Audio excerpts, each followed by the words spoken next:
Hi, Desiree here with Soulpath Astrology and this week's Astro Energy Report and 3-card tarot spread. If you are new to this channel, welcome, welcome. I am your intuitive counselor here on the channel. I'll give you a quick little overview of what to expect. Generally speaking, I'm going to do a little Astro Energy Report. Then there's a very brief little grounding meditation, after which there's an opportunity to choose 1, 2, or 3 of the tarot cards. Choose them all, mix and match them. It doesn't matter, whatever your heart's content will be.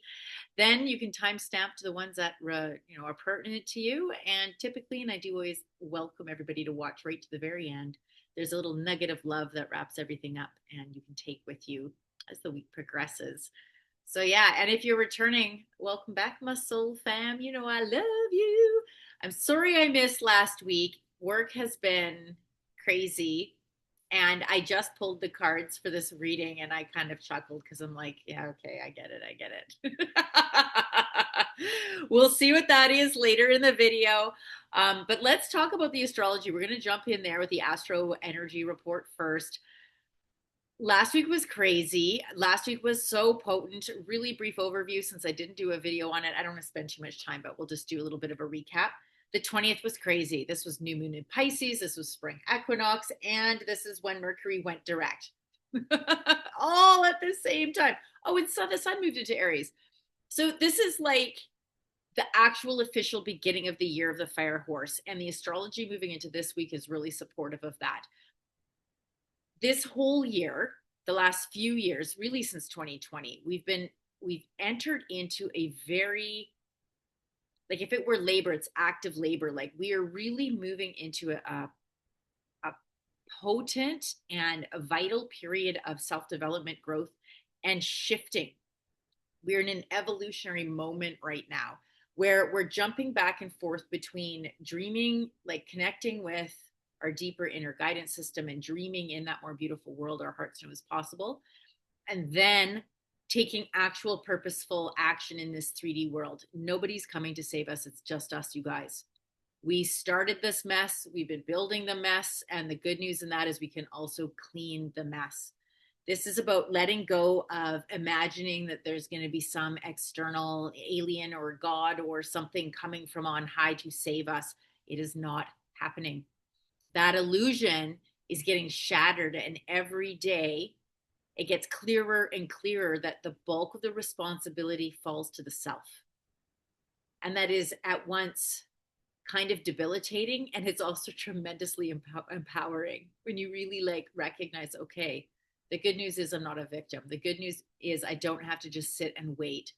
The good news is I don't have to just self-abandon and grit my teeth and just wait for this heaven to find me on the other side.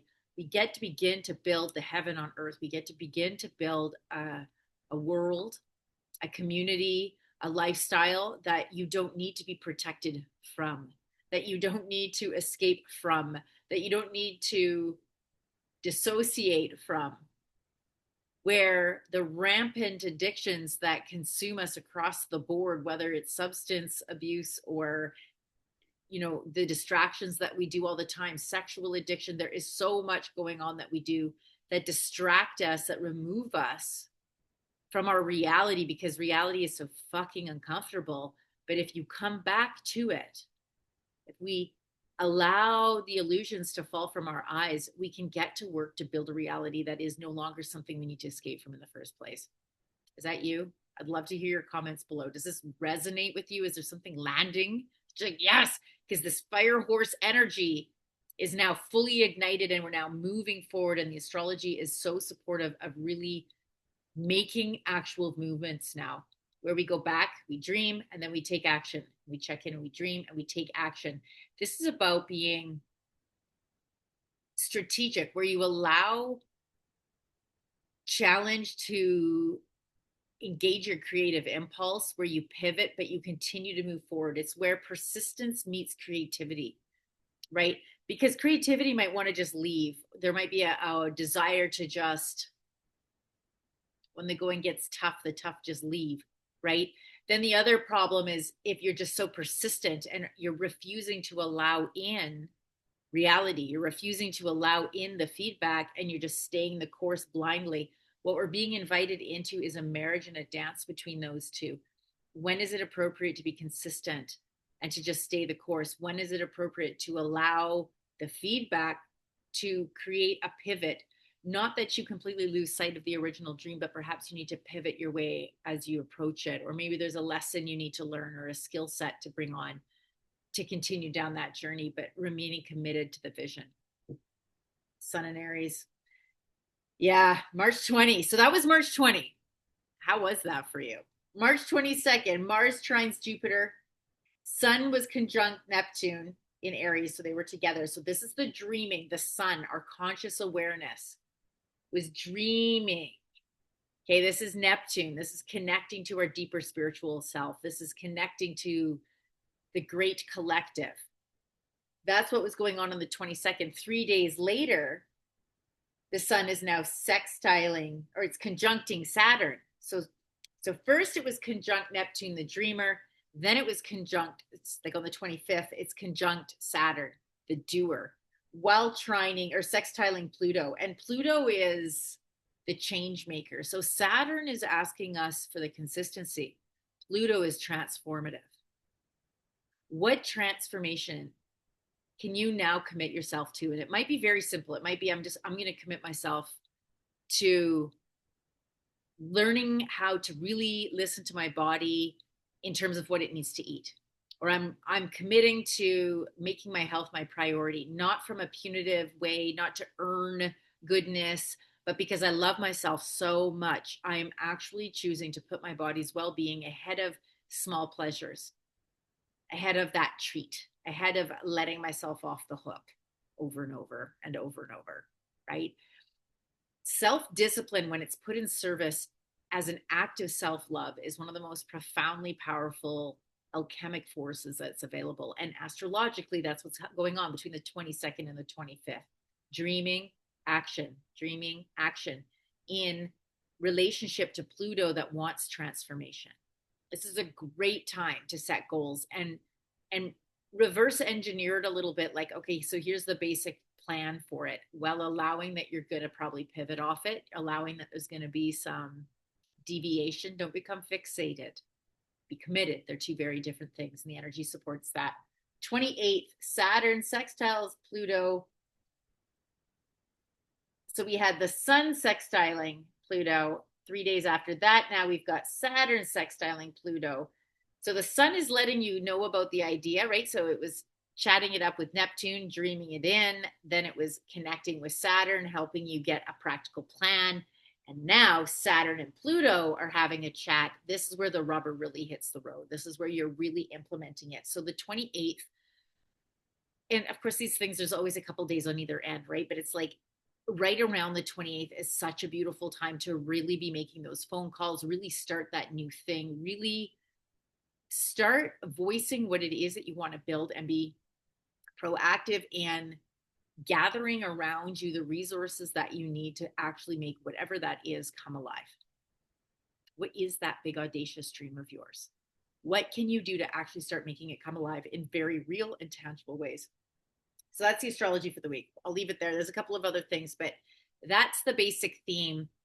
I'm loving how the cards play into this. So we'll get into that just after we start our little meditation here, inviting us to ground and center together before we select these cards. Inviting you just to become very cognizant of your breath. It's not about altering it, just noticing it.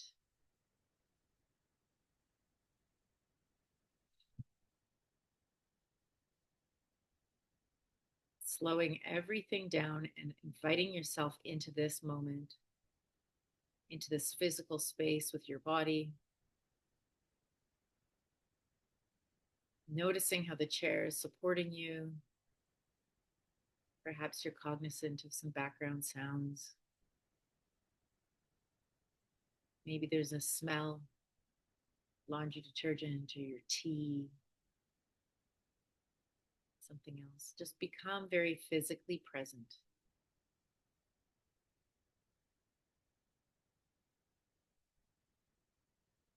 Noticing your breath, I want to invite you to really fill your lungs, diaphragm, and belly with that deep inhale. And audible exhale. Let's do 2 more of those. Deep inhale. Audible exhale through the mouth. Last, letting your eyebrows relax, shoulders drop, your ears. Deep inhale. And exhale. Softening, releasing, opening your eyes. Welcome back to the space, my friends. Let's do our card selection. Here's today's 3. We have card 1, card 2, and card 3. 1, 2, and 3. Which ones call to you? Okay, card number 1. If this was your if this was your selection, the King of Pentacles reversed. So this week's cards are speaking about resources, like big time. So Pentacles is often about money. It's about our health. It's about our physical body. When the King shows up reversed, this is like, is there somewhere where maybe you have been out of balance with respect to your finances? Are you not respecting your resources? Are you maybe spending frivolously? Or conversely, are you being super rigid about it? Have you made your whole life about making money? Have you lost some balance here with respect to your relationship with your resources in that way? This can also be a time resource or an energy resource, but Pentacles, generally, we're talking about physical resources. So where are you, maybe have you been really penny pinching and things have been really tight and now there's a bit of an influx of money and maybe you're being a little bit frivolous about it? This is me. I'm totally calling myself out right now. I'm like, shit, when I saw this card, I'm like, okay, I'm going to sit down. I'm actually going to do my budget and figure this out. I've got to do my 2025 books, that sort of thing. That's this card. If this was your selection, what financial situation do you have going on that maybe you've been avoiding that you really do need to look at? There is a temptation sometimes when we don't want to deal with something to just keep putting it off, right? Or to be very avoidant about it. And this card is saying, look, you've got to sit down, you've got to run your numbers, you've got to figure it out, and don't be a penny pinching piece of shit. Like, this isn't about rigid boundaries around it, but be wise. Kings are always about wisdom. Reverse is like, maybe you're not being wise. So what are you doing here? Are you overspending or are you getting too constricted and underspending? Because money needs to circulate, right? It doesn't need to over circulate. This is very much about having good boundaries, not porous boundaries, but not overly rigid boundaries either. What is that sweet spot? Like we were talking about the astrology, right? Like, where is there a need for self-discipline, commitment, having a plan? Maybe it's a savings plan, maybe it's a budget. And can you, as needed, when it's absolutely required, can you pivot a little bit? That's what this card is inviting you into. If you have a few extra bucks and you want a reading, you know where to find me.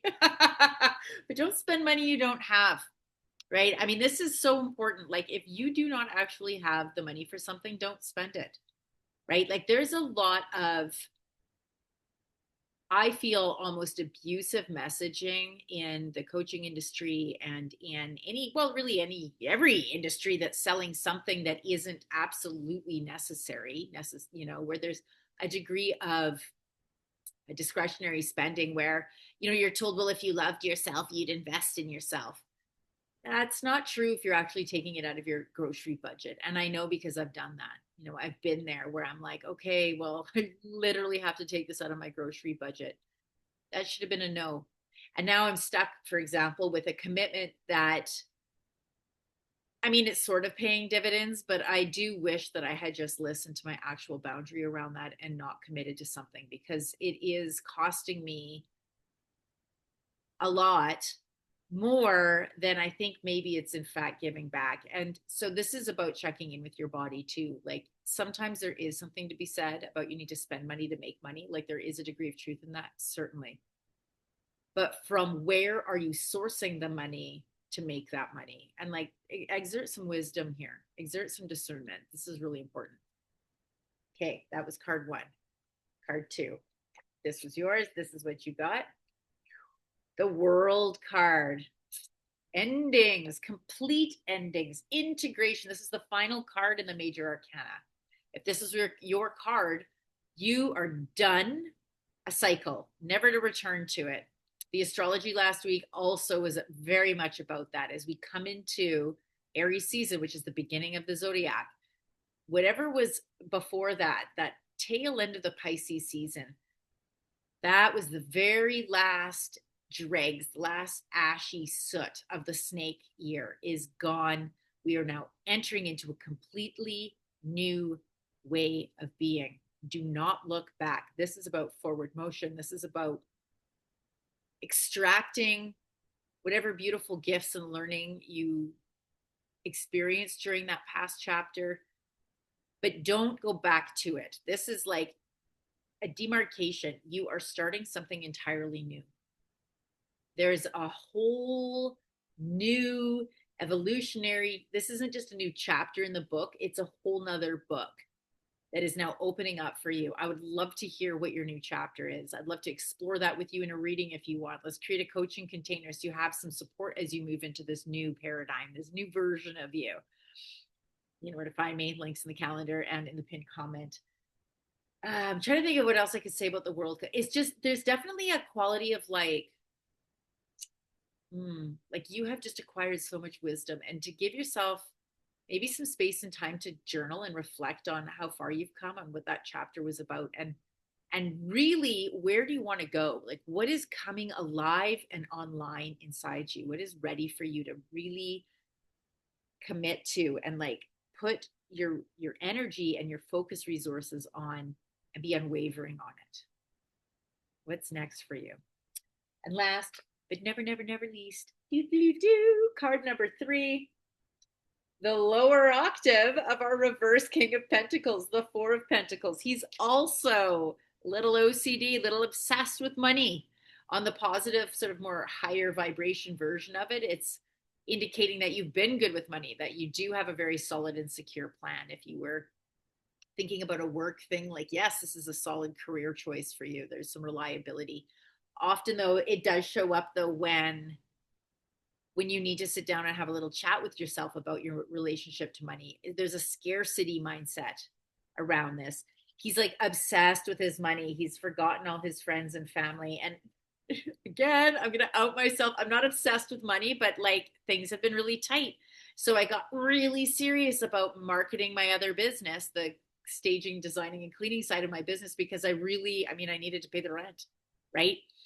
I have been living in many respects on a lot of credit month to month, supplementing my income, and I had to get real. This was my work. And we can explore this in your chart, but in my chart, as we move into the 8th house for me, that's what's the most lit up for me in the next, several years.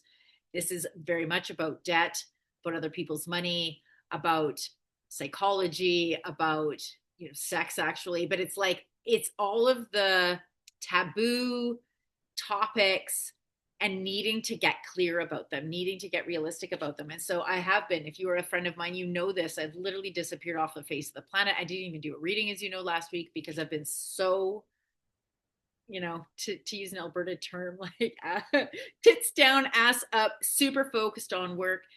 This card's saying, hey, don't forget about your friends. Don't forget about your loved ones. Don't forget that pleasure is also a part of this, and you need to work that in. So if this was your card, I'm inviting you to check in with your relationship, with your budget, with your money, with your material goods, with what is it that you need? Like, don't fool yourself into thinking you don't need some basic security, because we do. We do need basic security. But where does it start to move out of basic security into like penny pinching and not even wanting to buy yourself a coffee because you feel like you have to mind every penny? Like, which side of the spectrum are you in, and can you come to something that's a little bit more balanced? And remember to have a little bit of fun. Like, yes, you need a budget. Yes, you need to watch your money in terms of, but not from scarcity. Like, this is the beauty of this. It's like in the same way that you might be invited into a healthier regime, like diet and exercise regime for your body out of self-love, can you approach your money and your relationship to your material resources from that same kind of self-love, as seen from a sense of support, not to make yourself good enough, not to make yourself lovable, but I love myself enough. I want to invest in this product, or I want to invest in this activity. I want to invest in this service. I want, whatever. I want to go out and buy myself a beautiful something that I just feel so whatever, like that. Not because you think you're ugly without it, but because it just feels really supportive and celebrational. That kind of like, can you come to love? Can you come from love? Whatever it is that you're doing. If you're saving, do it out of love. If you're spending, do it out of love. That's landing, if that makes sense. I'd love to hear about it. Comment below. Okay, let's wrap this baby up. It's going long. Final nugget of love this week.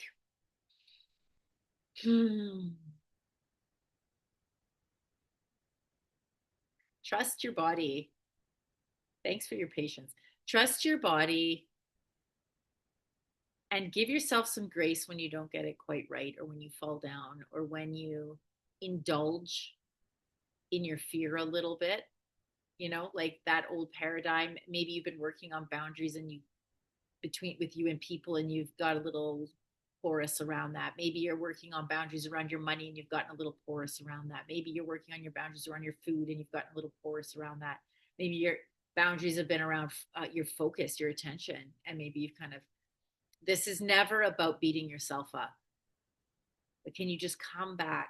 Oh yes, out of love for myself, because I love and I support myself. What do I need to do to show up in a way that's balanced, that invites equal measure play and structure, that invites in novelty and the safety of sameness?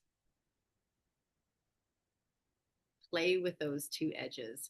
Dance like a double helix, round and round, up and down. What is it that you need right now? And be gentle and offer grace to yourself and those around you. And with that, my sweet, beautiful soul path family, I will leave you to your week. Mwah. Please let me know if you want a reading. You can reach to me via DM if that's easier. You can click on the links. The calendar is ready and it's all populated and waiting for you. Love doing readings, love doing coaching. Hit me up. In the meantime, know that I love you, and I'll see you next Tuesday. Bye for now.